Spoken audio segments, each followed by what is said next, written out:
So మీరు ఇంత అందంగా ఉంటారు, ఇంత మంచిగా డ్యాన్స్ చేస్తారు, ఎందుకు డ్యాన్సర్ కానీ ఒక వ్యాంప్ ఆర్టిస్ట్ కానీ ఎందుకు మిగిలిపోయారు?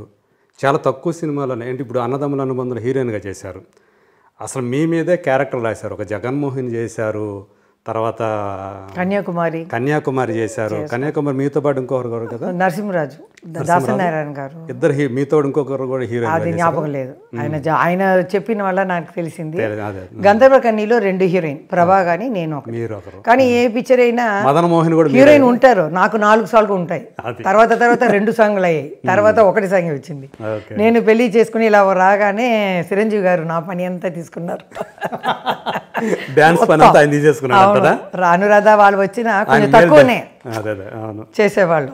ఇది 3 షిఫ్ట్ 4 షిఫ్ట్ రావడం కష్టం, మొత్తం ఆయన లాక్కున్నారు. వెళ్తే అడగాలి, ఏనండి పాపం నేనేదో సంపాదించుకున్నాను, దాంట్లో చేయి పెట్టేశారు పాపం వాళ్ళు కొంచెం నాలాగా అని ఊరికే అడగాలి. మీకు మనసులో ఎప్పుడన్నా అనిపించేదా అంటే హీరోయిన్గా చేయాల్సింది? అంటే ఏమిటండి, నాది ఒకటి సినిమా ఫీల్డ్లో రావటం ఎంత కష్టమని మన పెద్దాళ్ళు చూసి తెలుసుకున్నాం. నేను రావటం అది ఈజీగా అయిపోయింది. అంటే అప్పటికి అక్కయ్య ఉన్నారు కాబట్టి. అక్కయ్య ఉన్నారు, మా మామయ్య ఇటు చూస్తే మా అమ్మకి అమ్మమ్మ తెలుగు కర్నూలు, వాళ్ళ బ్రతుకు కోసం కాంచి కోసం వచ్చి అక్కడ పొలాను తీసుకొని వ్యవసాయం చేసేవాళ్ళు కాంచీపురంలో. కొంతమంది టౌన్ అంటారు, అక్కడ స్టే అయిపోయారు. యాక్చువల్గా మీది పూర్వీకులు కర్నూలు.